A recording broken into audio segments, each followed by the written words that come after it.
Right now, this train is floating on water. This is Seattle's brand new Link Line 2, the only light rail in the world that crosses a floating bridge. New stations, new trains. And today, I'm going to show you the whole ride along. We're starting our journey here at Chinatown Station in downtown Seattle. You can see that our Line 2 train is pulling in, and it's currently running a 3-car configuration, compared to the 4-car configuration you would see on the Link 1 line. This light rail train is going to take us across Lake Washington on the new Link Light Rail 2 line expansion. This one? You can see here we also got to manage to ride on a new Microsoft livery of this new Line 2 train. And let's go see what it's like. Here you can see the map of the new Line 2 expansion. It's the same route up north from Chinatown, but after the Chinatown Station, the Line 2 branches off to the east and goes across Lake Washington into the Bellevue area. Here, our train separates from the one line going south to the airport area. Instead, we branch off onto the bridges that once were used by the buses running through downtown Seattle. Most of the infrastructure used in the Link Line 2 line actually comes from these past infrastructure uses by the buses on the I-90 highway across Lake Washington. This allowed the crews to save some money on the construction costs for this new line. It also shows you how that the past highway had this HOV lane running into downtown from the I-90 highway. As the bridge turns to the east, and if you look north, you can see all the large skyscrapers in downtown Seattle and see the 2 big stadiums that sit there in the south. This just shows you how Seattle has used elevated tracks for its Line 1 and Line 2 routes. And this allows people like commuters or even tourists to get a good view of the city that they're in right now. After that, we're about to cross I-5, the main north-south highway in the SeaTac region. It's one of America's major highways, and then later on we'll be merging with I-90, one of the east-west major highways, to go across Lake Washington. From this view, you can see how these elevated tracks are a direct representation of its past, the HOV lanes that buses used from I-90 to downtown Seattle. These past bus lanes directly connected the underground tunnel system to the highway, which allowed buses to easily go without having to deal with traffic or other issues that we see on a major highway at times. We're now about to end up in the median of I-90. This is what you would similarly see to lines like the Washington Silver Line, where the metro runs in the middle of the Capitol to Dulles Airport Expressway. You can see these cars going past us, but later they're not that much faster than the light rail. On the bridge, you'll see the true speed of the light rail in action floating on water.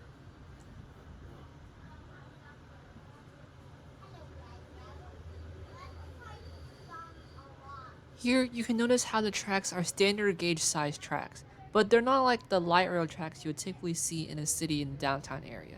Those have concrete covers over the middle parts of the track, just leaving the rail visible.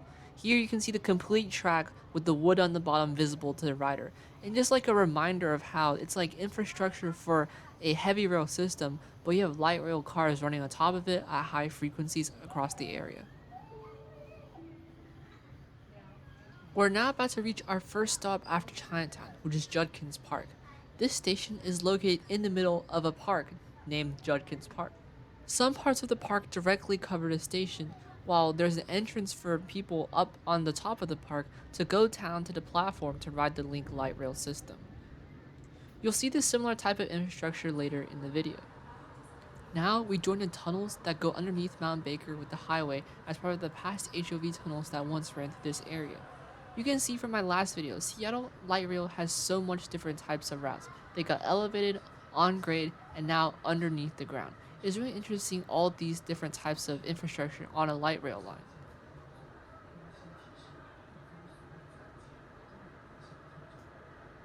You can see here from the train passing by us that we're running at a pretty high speed under the ground, and it's probably around 40 to 50 miles per hour, and it feels fast.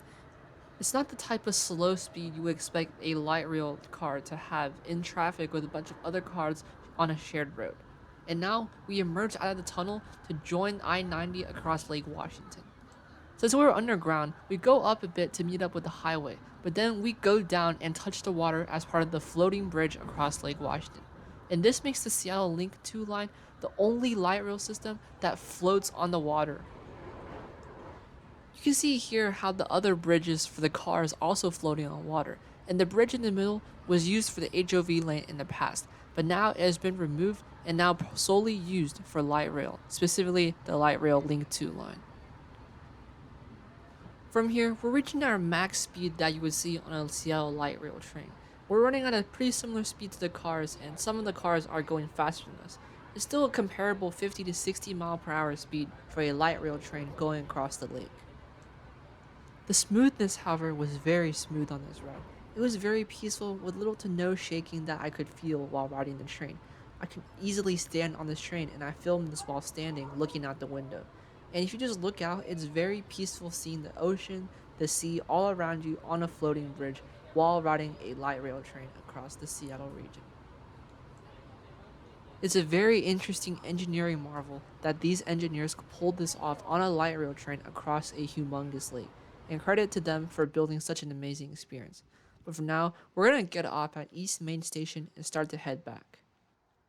Now, talking about station infrastructure, as you saw before at Judkins Park, these stations usually have platforms on the sides of the tracks, and then in the middle, there will be this area for people to cross with these gates and railroad crossing signs that allow them to cross safely across to the other side of the station. There are machines to tap your Orca card so you can go across, and there are also gates to remind you that look both ways before crossing the tracks in case of an incoming train. However, these crossings have similar black gates, follow with a concrete path across the other side, walking across the tracks, and then going to your area to wait for the train. Some stations also have railroad crossing signals in case for you to monitor and not be hit by a train in the end. Now, I just wish that all US cities with light rail could build stations that look pleasing like this. Because whenever you walk up to a Seattle light rail station, specifically the new ones that you see here, you just feel very safe and comfortable for your ride ahead of you. It's probably one of the main reasons why Seattle Link Light Rail has one of the highest riderships and highest qualities of light rail service in the entire country today. You can see that on the left, there are many signs showing where to go when you go out the exits to different locations at this station, and the signs and benches just makes it very comfortable for you to be there at the moment. Now we're gonna head back to downtown Seattle, going west on the light rail line from East Main Station, and let's go.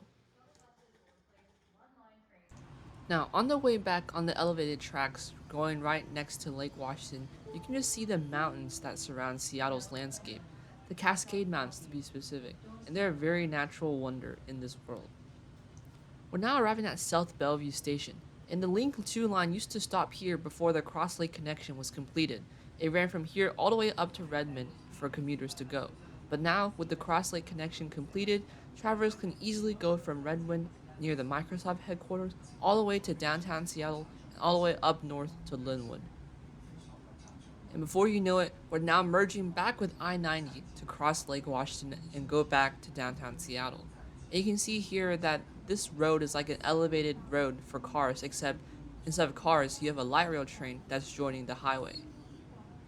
Now, I just wish that more US cities could build light rail or even train systems that run separate from roads and cars at like maybe even at elevated levels. It just gives you a better sense of the speed, less experience of delays, but also just a more pleasant experience riding public transit across the country.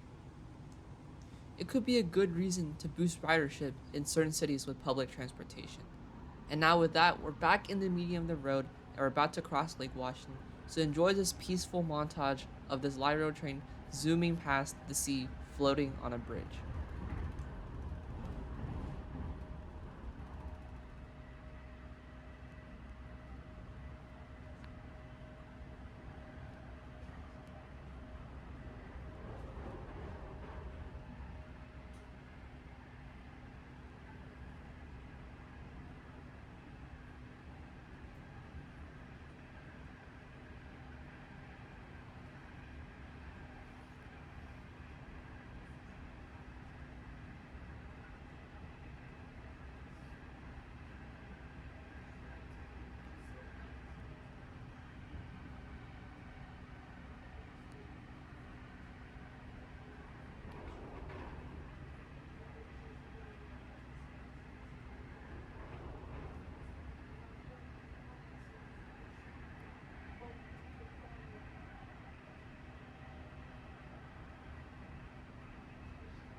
Now, the cars that are next to us are going to take the upper tunnels beneath Mount Baker, while we take the lower old HOV tunnel to go on to downtown Seattle.